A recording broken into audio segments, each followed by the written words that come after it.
Hello YouTube, this is chainskull, and today I'm going to be explaining what's going to be happening in the map that I'm building. Quick things first is I've added this change class portal. It's using the exact same system as the classes, but it'll teleport them back and remove their class. The second thing is I've slightly changed them. Instead of having the teams, they're going to have a score to determine what class they're going to be. This is so I can put them all on the same team, so I can turn PvP off so they are actually on the same team, they can't hurt each other, and it'll just make it a lot easier for some things that are going to be implemented in the game when it is actually built. So,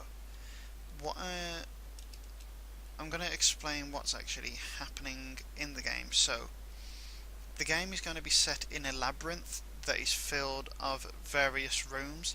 They're all going to have different themes and settings, so one of them might be a jungle, one of them might be a temple, so on and so forth. So if you have any ideas about themes, then feel free to leave a comment about them, and I'll try and implement them into a room in the game.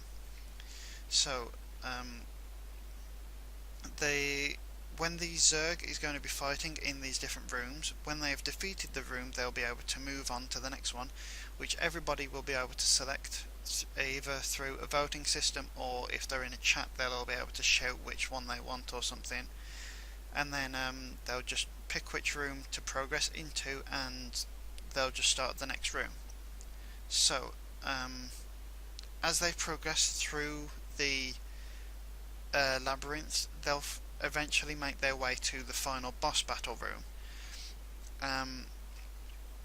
In that boss battle room is where the game is going to be won or lost, so being able to go through the various rooms first to build up strength and items will help them win the boss battle.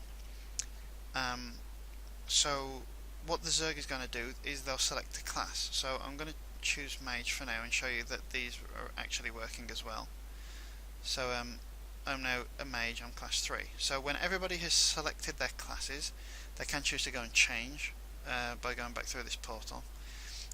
But when everybody has selected their classes, they'll make their way into the pre-game lobby, which is this circle typed area here. But this isn't set up yet or anything, but when everybody is in here, there'll be like a button or something for somebody to press when everybody's ready, and the game will begin. So when that button is pressed, one person is going to be randomly selected to be the zerg hero, who is going to be sort of the leader of the zerg, and one person is going to be selected to be the game lord, who is going to be the baddie, the sort of the game master in Dungeons and Dragons kind of thing. So there's going to be two currencies in the game, which is going to be gold and experience. So gold is going to be a scoreboard, which will be shown on the right. At the minute it's showing the class, but that's just for visual, so that you can see that these systems are working. But it'll show on the right of all the players with all their gold, and then the next score is going to be experience, which is going to be the experience odds dropped by mobs, and that's going to be shown at the bottom of everybody's screen, and so on. So when the zerg hero is going to be granted some sort of special items in comparison to the regular zerg, just to show that they're the hero of it, and the game lord is going to have their items removed. So what the zerg is going to do is fight through all the rooms, gain their experience, gain their gold, so on and so forth, and make their way to the boss battle. The zerg hero, what they will be able to do is grant the entire zerg special bonuses and such, which is going to be gained through shops. So the zerg is going to have the availability to go to a shop, which is going to use a system that I've seen Captain Jars create. I'll put a link to that video in the description, but basically if the player stands still and jumps 4 times on the spot, they'll get teleported to the shop. They can spend their gold, but what they'll do with their experience is transfer it to the zerg hero. So the zerg hero is going to have a different shop, and in that in that shop it's going to have the same items to be bought with gold as the rest of the zerg, but he'll also have items that he can buy with experience. The items with experience are going to be helpful to the entire zerg rather than just the zerg hero. So it may be a regeneration buff for a short period of time, or a resistance buff for a short period of time, or whichever. So that's how they're going to gain items and strength to move forward into the final boss battle. But what the Game Lord is going to be done is he will be teleported above the rooms where the zerg is going to be teleported to. So he will actually have a continuous gold regeneration happening, which will be done through like a simple clock, like ones that I've used for the class selection or whatever, but probably at a slower rate than that. But he'll regenerate gold and he'll be able to spend that and purchase enemies to put in the room. So it'll probably be a button linked to a command block or something. He'll press the button and it'll spawn a zombie or spawn a skeleton, spawn spiders, whichever, which will cost him his gold. He will gain gold, as I've said, continuously, but he'll gain bonus gold for having members of the zerg die, but then he'll gain a large bonus if the zerg hero dies, which means he can spawn more enemies and make it even harder for the zerg to get through the room, or just harder for them in general, so then he can build up gold for the boss battle. Each time the room is defeated, the Game Lord is going to get teleported above the next room, whichever one the zerg selects, and that will progress until the final boss battle. In the final boss battle, all of the zerg and the zerg hero are going to have one life each. So if the zerg hero dies in the boss battle, the Game Lord wins.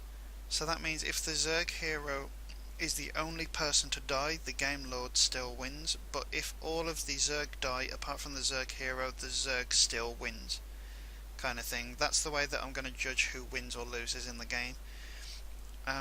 Depending on how hard the final boss battle is going to be, I may change that to some sort of 3 life rule, but throughout the entire game the zerg and the zerg hero can die as many times. Well, not as many times as they like. They'd probably like to not die at all during the entire game, but they have an unlimited amount of lives up until the last room, basically. And that's how the entire system game is going to work. I don't want to say much about the boss battle because I have had some thought of how that's going to run, but yeah, that's how the game's going to run. I'm sorry if I've just waffled on a lot for this video. I mean, I haven't really shown anything or built anything or whatever, but it's just a large chunk of information about what's actually going to be happening during the game. Hopefully you guys have enjoyed this video. Hopefully it is giving you an insight in what the aim of this game is going to be, and maybe you've had some ideas about what could happen in the game or anything like that.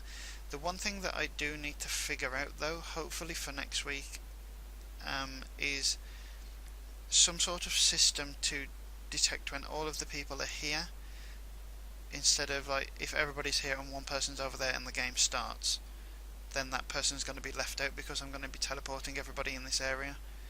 I'll try and work on that for next week. Hopefully I will have an episode next week. I am going to be quite busy for the next couple of weeks, so I'll aim to get map making Mondays out next week. That will be like the one video that I will concentrate on doing. If not, I am sorry in advance, but yeah.